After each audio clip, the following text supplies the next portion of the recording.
Hey, welkom by vanmiddag se vragmotor geselsie. Ons praat vanmiddag bietjie wie's boer, wie's nie boer. Hoe werk daai jurisdiksie? Reg, kom ons begin met die begin. Ons moet teruggaan 1902 toe. Die boervolk was onder Romeins-Hollandse gemeenereg. En nie 'n statutêre reg soos wat dit vandag werk nie. RSA, wat 'n ingelyfde maatskappy is, werk onder statutêre wette en statute. En soos julle weet, wette en statute is nie van toepassing op lewendige mans en vrouens nie. Nou die vraag is jy lewendig of is jy nie lewendig nie? As jou naam in jou identifikasiedokumentasie in hoofletters geskryf is, dan is jy 'n korporasie. Andersters, as dit in klein letters geskryf is, dan is jy 'n lewendige man of 'n lewendige vrou. So, en daar kom die groot probleem in. Jy moet heel eerstens gaan kyk in watter jurisdiksie val jy. So, daar is baie sogenaamde, kom ons noem dit sogenaamde boere daar buite, wat die boersaak wil bevorder deur om die ZR se republieke hergevestig te kry.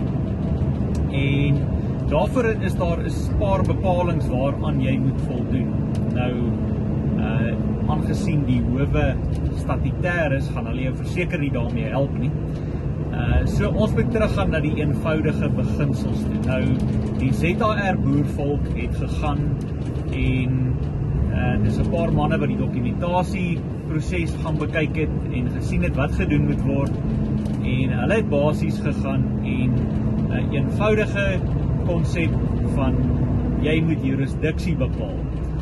En dit is teruggeskryf en al die departemente wat betrokke is met die bedrog teen lewendige mans en vrouens is verwittig dat hierdie jurisdiksie weer opgeneem is en dat die boervolk weer sy regmatige plek inneem wat hulle nog nooit verloor het nie, maar wat net vir baie lank sluimerend was. So vir die waarin julle daar buite wat nog in groepe en groeperings is wat die boervolk se saak bevorder, en ek gaan dit maar weer eens sê, as enigiemand sê hy bevorder die boervolk se saak, maar jy bring die woord Afrikaner daarin, dan is jy duidelik nie bewus van wat aangaan nie. Daar is 'n hengske groot verskil tussen 'n boer en 'n Afrikaner. Dis die Anglo-Boereoorlog, nie die Anglo-Afrikaner-oorlog nie, van 1902. So, en dit is boere-republieke, nie Afrikaner-republieke nie. So, daar het ons al baie oor gepraat, so ek gaan nie verder baie tyd daar op ons nie, maar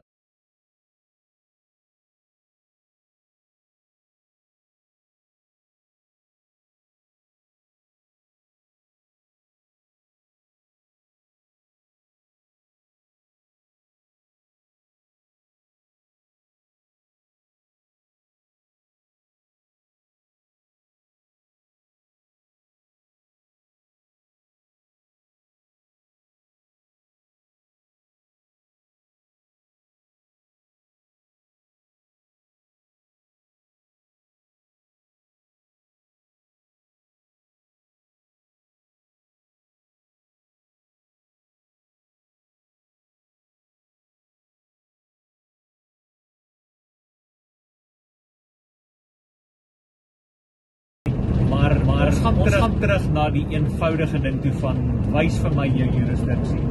Nou, die oomblik as jy in die regte jurisdiksie is, dan kan jy aanspraak maak op sekere goeders.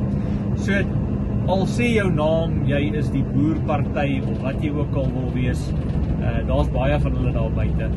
As jy nie 'n dokumentasieproses gevolg het waar jy die magte daar buite verwittig het wat waarmee jy besig is nie, dan staan jy onder statutêre wetgewing en dan kan hulle met jou maak wat jy wil.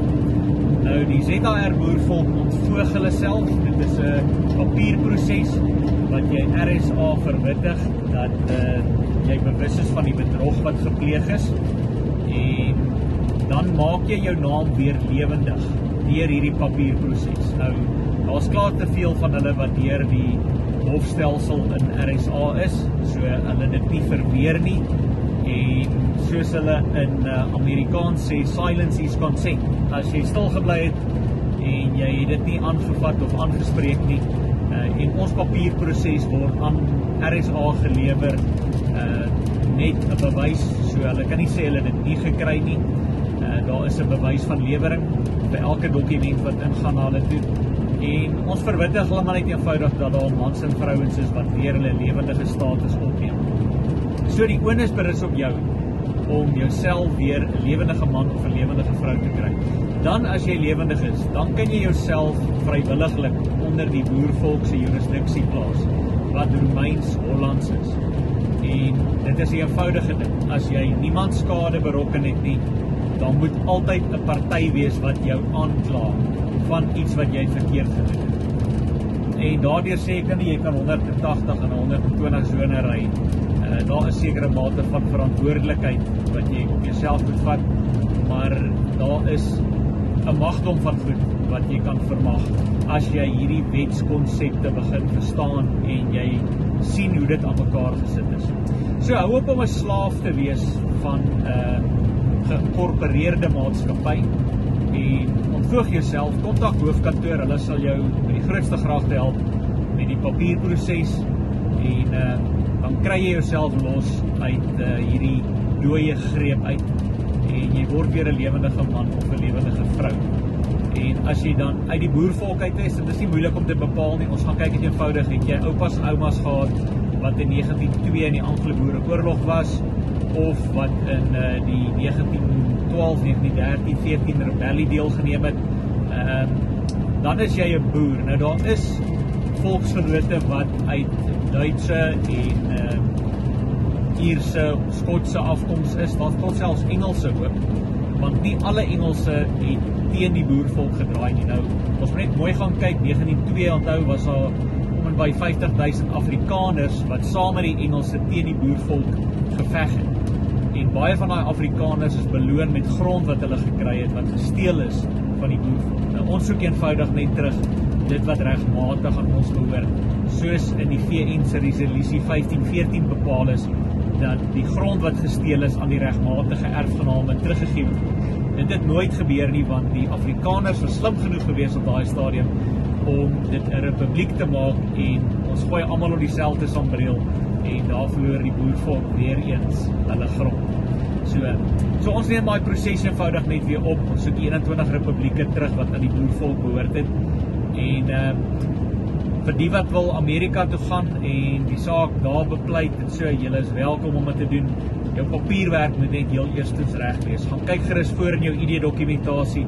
As daar nie sê dat jou nasionaliteit boervolk is nie, dan is ek jammer, jy kan nie staan vir dit waarvoor die boervolk staan nie. So, voeg jouself by die boervolk en raak deel van 'n dinamiese groep mans en vrouens wat hulle volkereg opneem en wat weer vir waarheid en vir vryheid staan.